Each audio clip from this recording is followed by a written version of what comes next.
Andy Adams here with Video Wednesday. I hope this finds you well and that your day is going great so far. So, on Monday I wrote about how we often reach for supplements when we're not feeling well. And especially with chronic inflammation, which is a silent epidemic where we're not really sure where the problem lies. We are looking for answers. And since we're getting aware that medications are not always the best choice, that they are just covering up symptoms, but they're not going to the root of the problem, we may reach for supplements because we think they are all natural. So, as I mentioned, I have an autoimmune disease. I'm symptom-free, but believe me, when I was still looking for answers many years ago, and it was before I found functional medicine, I was reading anything I could get my little hands on. And if I found an article that said, that this and this supplement would be helpful for what I am dealing with, believe me, I was in the store, I was buying it. However, that was quite a few years ago, and research has revealed so much more, and I have learned so much more. And I'm here to share that with you. There's daily new companies that are popping up, and they all have these wonderful blends that promise relief. However, what none of these blends or supplements address is the reason for the problem. So I'm not against supplements or medicine, but I think they should never ever be a standalone. It is so important to find out why are we dealing with a specific health problem. I also want to point out that supplements are made in a laboratory, and there is a big difference between a lab-made supplement and whole food. Let's take an apple, for example. Did you realize that an apple has about 400 different phytonutrients? That sheds a whole new light on the saying, an apple a day keeps the doctor away.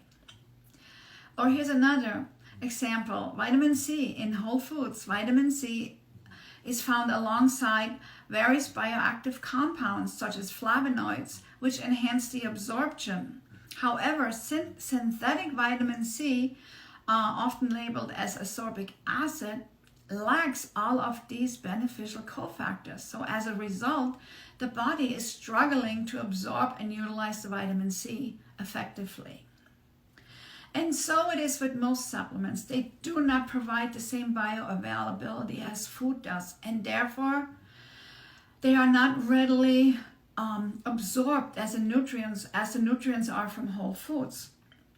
Whole foods provide bioavailable nutrients along with phytonutrients, enzymes and coenzymes that enhance absorption and optimize the benefits.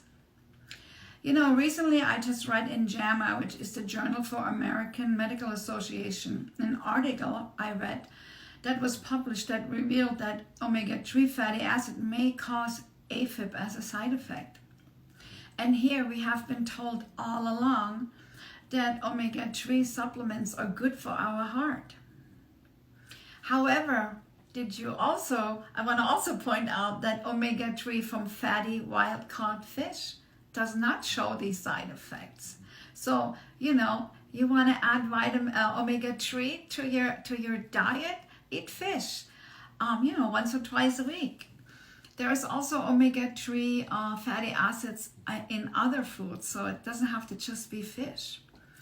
Anyway, supplements are also not under really any real guidance, which actually does anyway not mean much. There are watchdogs, but they're usually, it's just pay your fee and you're good.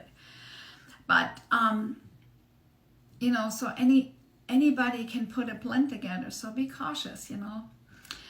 Furthermore, caution is also essential, especially when it comes to immune boosting supplements, as they can unintentionally exacerbate autoimmune issues and supplements by revving up the immune system and the immune response. So if you have an autoimmune disease and you take an immune boosting supplement, you're going to have more symptoms of your autoimmune problem. So be very careful.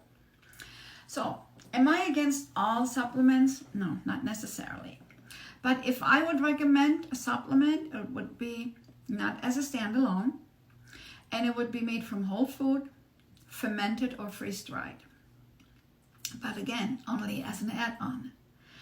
Chronic inflammation is a side effect of that something is out of balance in our body. We have to address the reason for the problem, and that is what needs to be put first. Supplementation can be a part of the inflammation management, but like I said so many times during what I just been sharing, it should not be a standalone. To achieve long-lasting well-being, addressing root causes through dietary, lifestyle, and environmental changes, and embracing a holistic approach are essential steps in managing chronic inflammation and reducing the risk of associated diseases. So let's be honest. What we want to do is we want to get rid of the disease. We want to be healthy. We cannot do that just with supplements. We have to go to the root, have to get rid of what causes it. And then, if we feel that a supplement is beneficial, we can add it. So thank you for listening. I hope that you found some of this interesting and that you learned something.